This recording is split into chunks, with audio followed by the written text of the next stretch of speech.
No better way to start a video than having some Casey's coffee.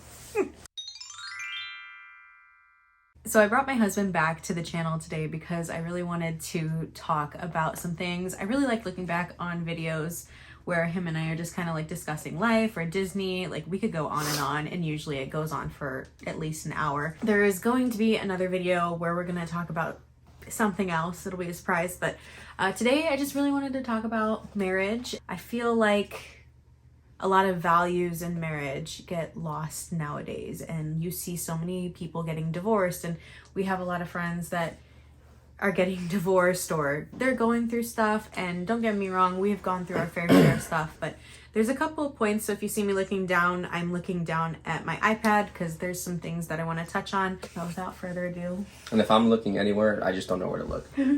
So the first point that I want to hit is, why should you even get married, and why we got married. We got married when I was 20 and he was 21. You're about to turn 22. Yep. He was in the military, which I know a lot of people have their thoughts on that.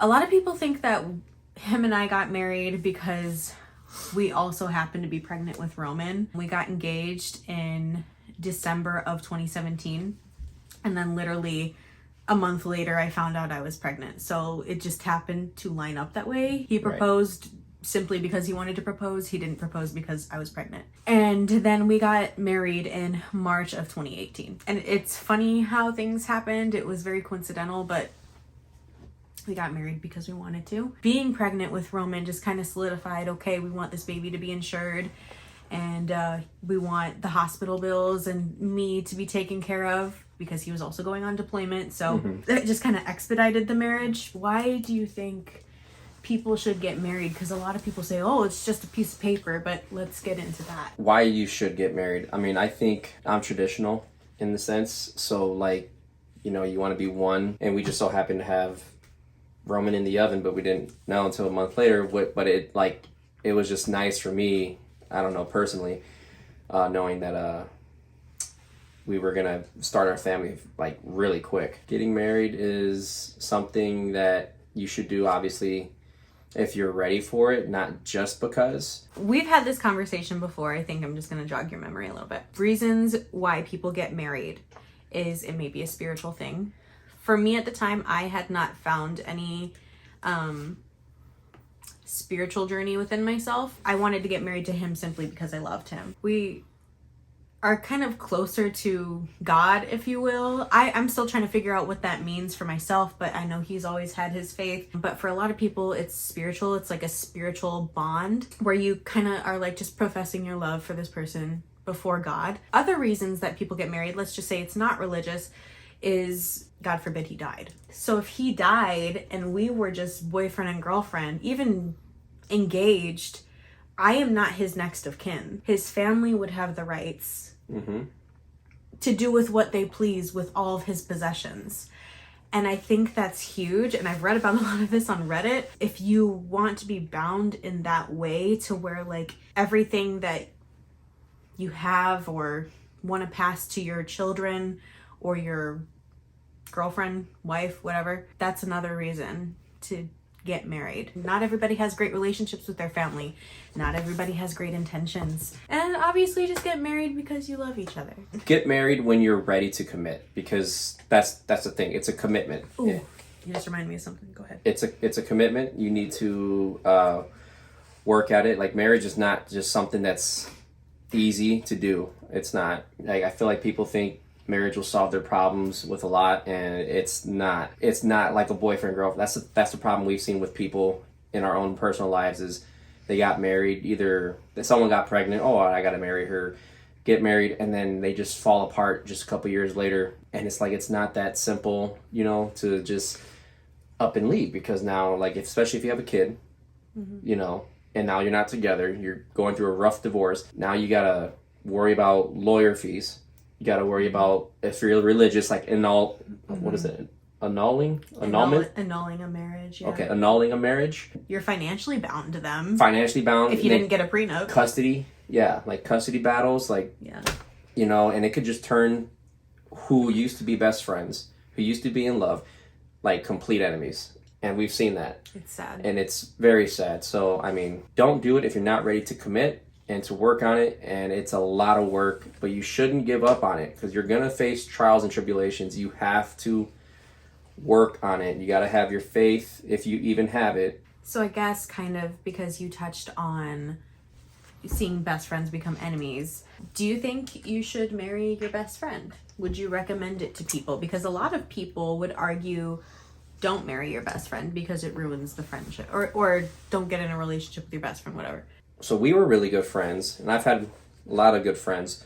You've had a lot of really good friends, huh? I think you should marry your best friend because you are already so close. You know each other's faults to an extent, right? Like, you know their flaws.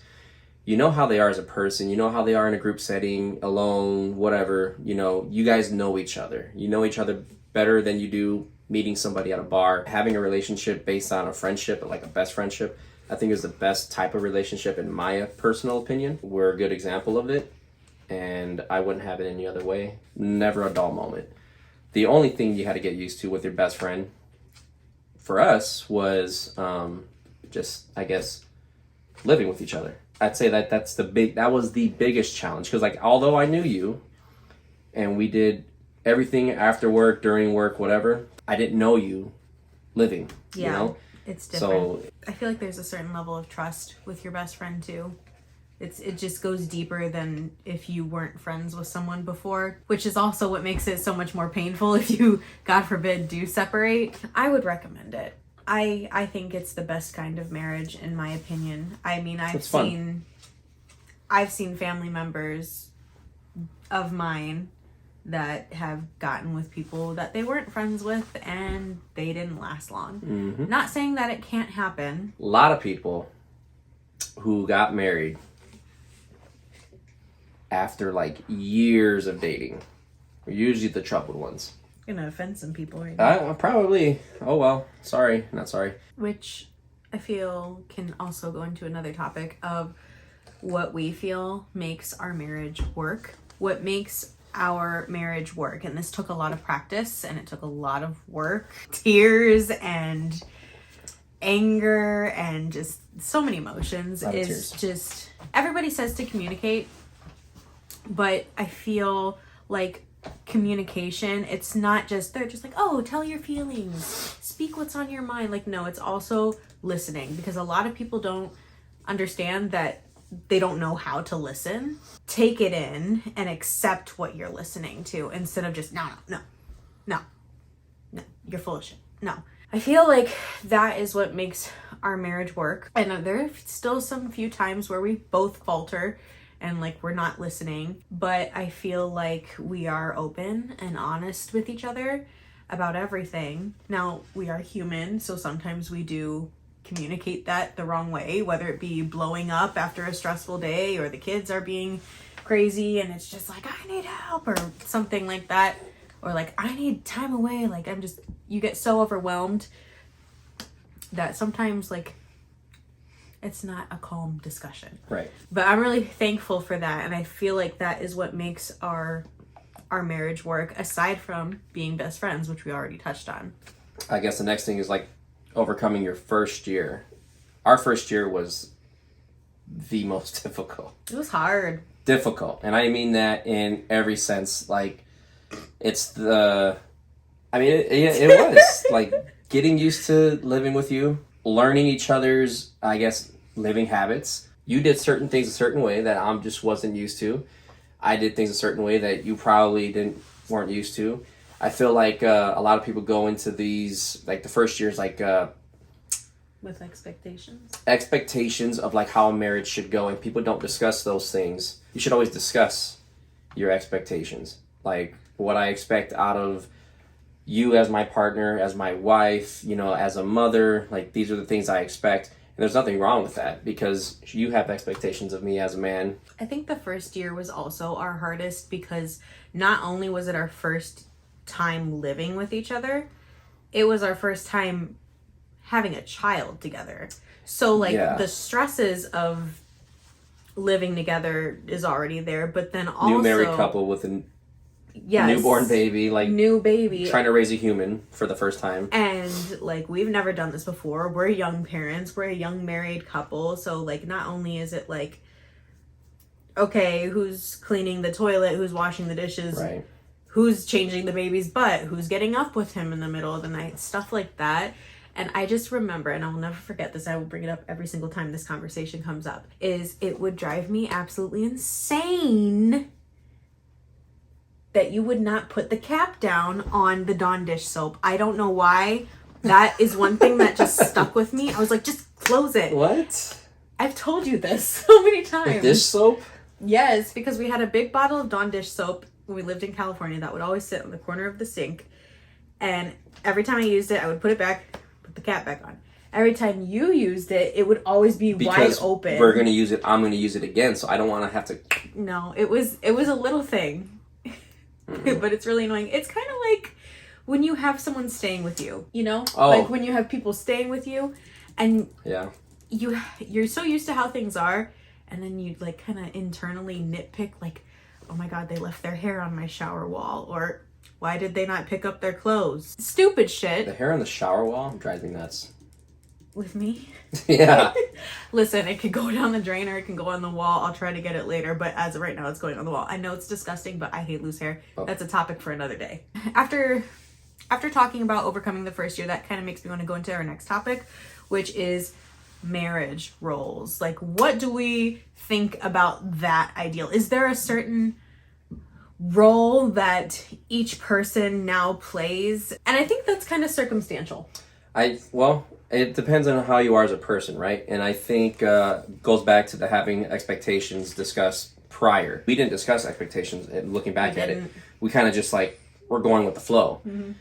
And that's what caused a lot of tension. That's what caused a lot of like weeding and like ironing out, because we were like at each other's throats at one point. Once you get through that, once you start learning to discuss, and this goes for the guys, open up, talk, discuss. Marriage roles, I think, need to be discussed. I say that it's circumstantial because I am a stay-at-home mom, and I think that shifts views. And I know this is a very controversial topic. Like, a lot of women in particular get very pressed about this, either one way or another. Let's talk about our situation. I am a stay-at-home mom, and my husband is a blue-collar worker. And if you have a blue-collar spouse, you know that they work long hours. And I feel like this is another point where a lot of people fight. I don't think we've ever fought over this, though. No. He's gone 5 days out of the week, sometimes 6, has been this way for the past going on 4 years. Lately, especially, because I've touched on how he has a new job. He works nights. Mm-hmm. So he didn't even have his weekends. He just got Fridays and Saturdays. During the day, he is sleeping until anywhere from 2 to 4. And there's no time for him to clean or to do anything at home, because as soon as he gets up, it's okay, now I'm going to eat and I'm going to go to work so that I can get home early. It's just the way that things are. Housework really falls on me. Taking care of the kids during the week falls on me. Everything here is me. However, bills, insurance, a lot of finances fall on him. A lot of people argue, well, that's not right. You shouldn't have to take care of all that yourself. You're not a maid. Well, he can help, blah, blah, blah. He right. can, you know, and... But it's like, realistically, do we want to be happy here? Well, right. And, do we want the house to be clean? You know, and it's not like, but you see, as what I do with my work, I don't expect anything. So like when I come home and the house, the kitchen and everything is trashed, I'm not like, why isn't this clean? You know, that's not my first thought. Like, I worked all day. The house is this destroyed. Like, why aren't you cleaning? Like, you're here alone. Like, I understand she's got kids, our kids. I'm very thankful for that. You know, and trust me, I've watched the kids. You've gone on a couple days trips with your girls, and I've had to watch them for 3 days, 4 days. It's a lot. It is a lot. It's a lot. And I'm not, you know, I'm not with my kids as much as I'd like to be. And I'd like to be with my kids as much as she is. But, you know, that's just the times we live in. And usually the men have to provide for the home, which I think that is the role for the man. Like, you have to provide, you have to support your family, because I just think traditionally that's the way. That's how I was raised. That's how my grandparents are. The man always provided security, financial security, and just, the mom basically upholds the home. But do you think, because, I feel like people would think this, do you think it has to be the man? It doesn't have to be the man. Okay. It doesn't have to be. But I'm just saying that's how I want to be. Mm-hmm. And that's how I was raised. And I think that is the proper way. Yeah. It doesn't have to be that way. If you were a doctor making $300,000 a year, hell yeah, I'll stay my happy ass home. I'll put on a little apron. I'll be, Be a little housewife? Yeah, I'll be a nice little housewife, dude. I'll be baking cookies for you, cooking rice and chicken. In just a thong? Yeah. Or wait, I meant to say an apron. Yeah, just a thong.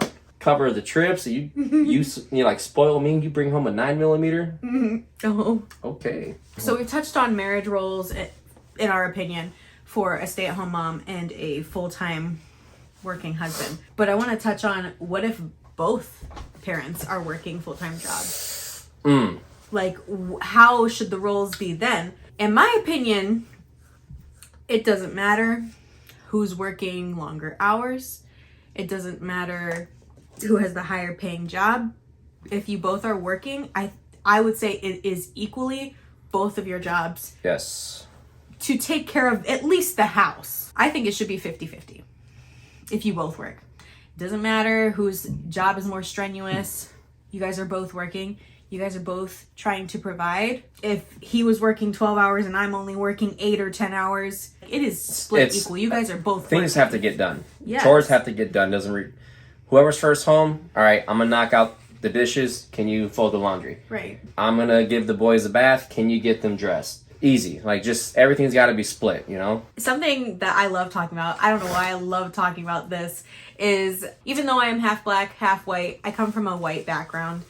He comes from a Hispanic background. So I wanted to talk about what our marriage is like, coming from different cultures and things that we do differently. Flavor. Oh my God. Salt. Little story time. I, growing up, hated turkey. Whenever my family, didn't matter what side made turkey. I'm sorry if you're watching this, family, but this is real. I hated the turkey. I was like, it's just so dry. I was a ham girl. Did not like it. I go to his side. Don't remember what year into our relationship it was, but he's like pushing me to try turkey. And I'm just like, I don't like turkey. And I did try it eventually, and very flavorful. There is a lot of culture behind your guys' food and flavor, and I don't really know how to expand on that. Puerto Rican, Mexican background in my family. So, yes. My father's side, grandfather's Puerto Rican, grandmother's Mexican.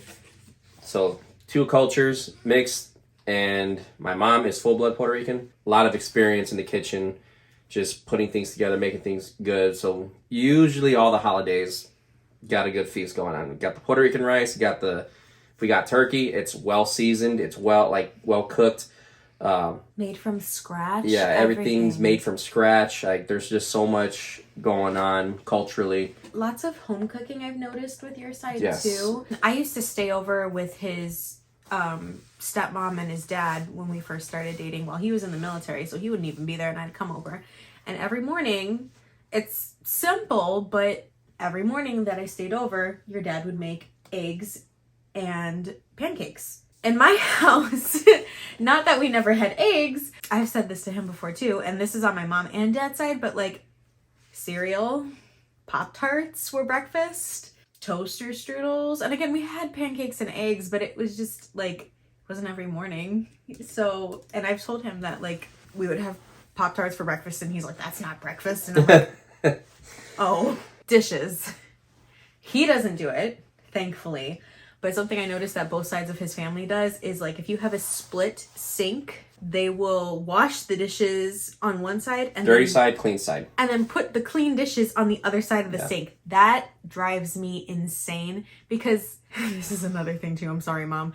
The sink, in my opinion, just ew, gross, dirty place. I've never seen anyone in my family scrub the sink. after being done with the dishes. My family does that. I know they do. Yeah. And I've started doing that when I'm done with the dishes. Because it makes sense. Like, Well, you want it yeah. to be clean. I don't put the dishes in the sink still. Like, I still think that's gross. I will say the whole dish thing. So, yes, that's true.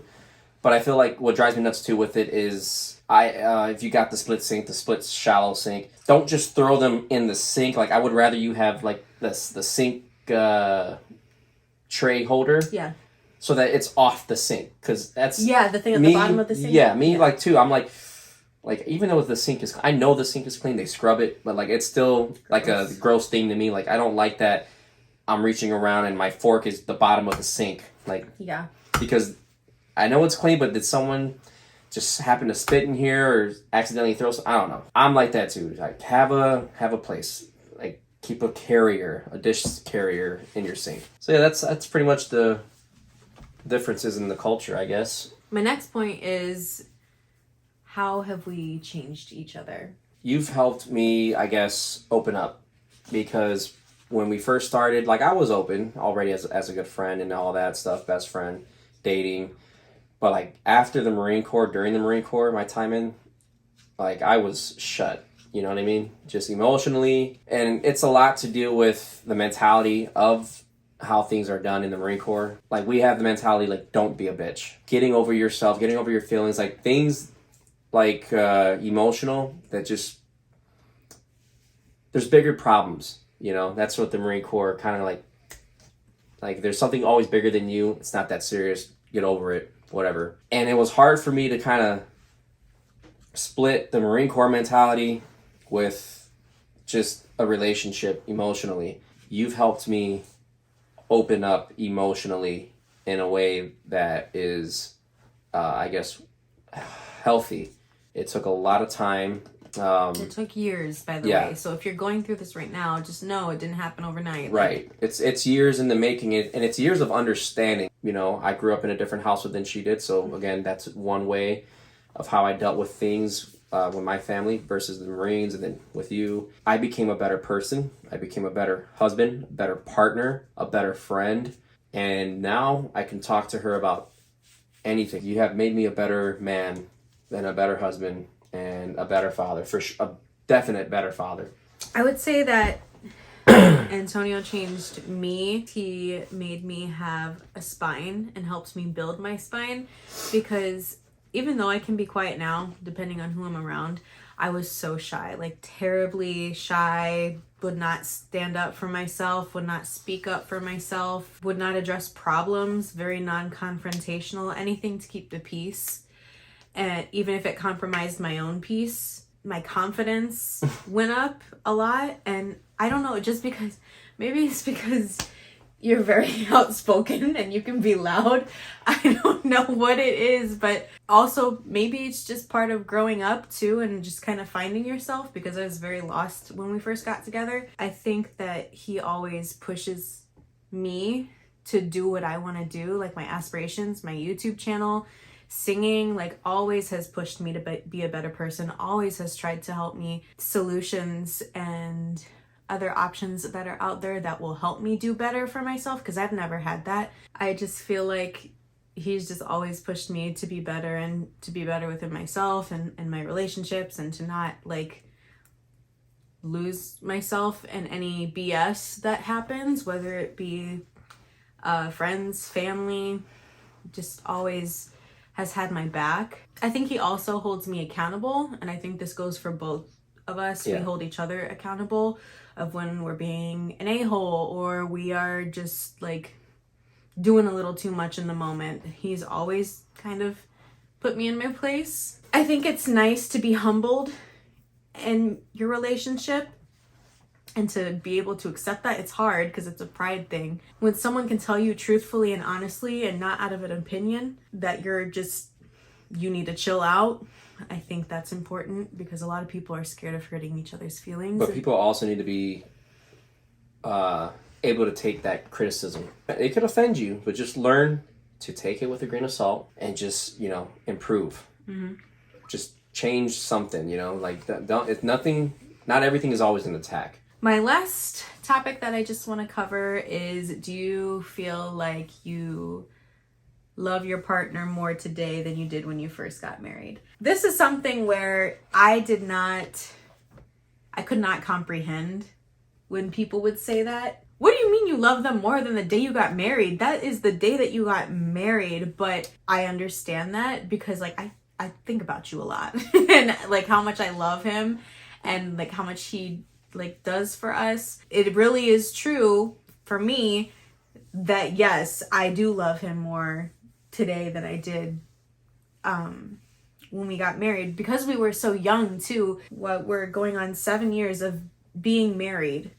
In March it'll be 7 years, and there's a lot of growth within those 7 years. Yes. Again, we were 20 and 21. We are now, I'm about to be 27 next month, 27 and 28. I love him now more because of the growth, because of the compromise, because of how hardworking he is, how he continues and doesn't settle on where he's at right now in life, whether it be his job or as a father or as a husband. He's always trying to be better. It's not settling in this one place like, okay, yeah, I did my job. I did enough. Like, no, he's always trying to do better. And I think that is what I love the most. And that he is my partner, appreciates what I do at home, and I appreciate him. And we just, that's another reason why we just work. Sorry, that was my long answer. Yes. Yes, I love you more than the day we, got married. You pretty much touched on a lot of it, but yeah, it's because of the growth. You guys are, any relationship in the beginning is just a baby, essentially. Yeah. And you have to work and grow together. If you don't, you're destined to fail. You are. But within that growth, through all the trials and tribulations that you guys go through, there's a lot of pain. There's a lot of hurt, a lot of sad and depressing days. Getting through that together, or independently on your own, and then coming together again, that grows you, and it grows your love for the other. And I think that has shown with me and you, and seeing you become a mom to all of our boys so far, seeing everything you do, seeing how you've grown as a mother, makes me love you even more, like 1,000 times more. I feel like we make each other's lives as easy as possible. Yeah. We try to. We try to. I'm happy to have you. I am more in love with you today than I was when we first started. I guess like the last thing that I want to do is show off our rings. I don't think we've ever shown our rings. Mine's funny because it's tungsten. Show the camera. Go closer. It's a tungsten steel, so it's got like, the 3 diamonds. Ooh, I hope it focuses. Do you think it's gonna focus? I don't know. Let me see. Here's a tungsten. It's got 3, I guess, diamonds. Yeah, 3 diamonds. Carbon fiber like middle, and then the tungsten steel around it. I love that you remember that. It's a nice ring, but the thing is with tungsten, you can see it from here, and it's blurry now. The thing with tungsten steel with this ring is they don't do half sizes. So like this, it's on and off. The problem I've always had since we got it is like anytime I go to wash my hands and I'm doing this, like it'll just, with the soap and water, it slips off, it falls in the sink. Like I lost it at one point. Yes. During, I don't know if it was, I don't know where. California? I was going to say in California. I think I lost it. It was gone for a while, but it was in the car. It was in my car. Like it fell off in my car, but I think I had just gotten back from the field or something. And then your ring. I will come show you. Okay, so this is my ring. The center where you see all the diamonds, that is the original engagement ring. So, I don't know how many carats it is. I don't really care. But that's what he proposed with. The little flower petals that you see, that is the enhancer, so the outside. And we got them soldered together. And I love my ring because I've never seen anything like it. I love my ring because it is so unique. I knew that I didn't want anything like the traditional square stacks that women do. I don't know the proper name, but I saw this and I thought it looked like a snowflake or a flower, and I've gotten so many compliments on my wedding ring. And here's the back, it's all soldered. I loved looking for your ring to complement it because a lot of rings are really manly, but I love that he has a few diamonds in his because I just feel like they go really well together. Last question. Do you think that couples should shop with each other for their ring. Yeah, I think that you should get an idea of what your partner likes. We did. We looked at rings because we knew that we were going to get engaged one day. I think it's good to get a feel for what traditionally your woman likes. I think that a lot of women can be snooty when it comes to what ring they get. I think it's the value and significance behind it that matters. Just obviously get a feel for what shape looks good, because not every ring looks good on every finger. Like, my fingers are a lot chubbier than when I got proposed to. So yeah, I hope you guys like this style of video. I really like watching and editing these styles of videos with my husband, because obviously he's my husband, I love him, and it's really fun. I think we're fun to listen to. Thank you guys so much for watching. We will see you in the next one. Bye. Bye.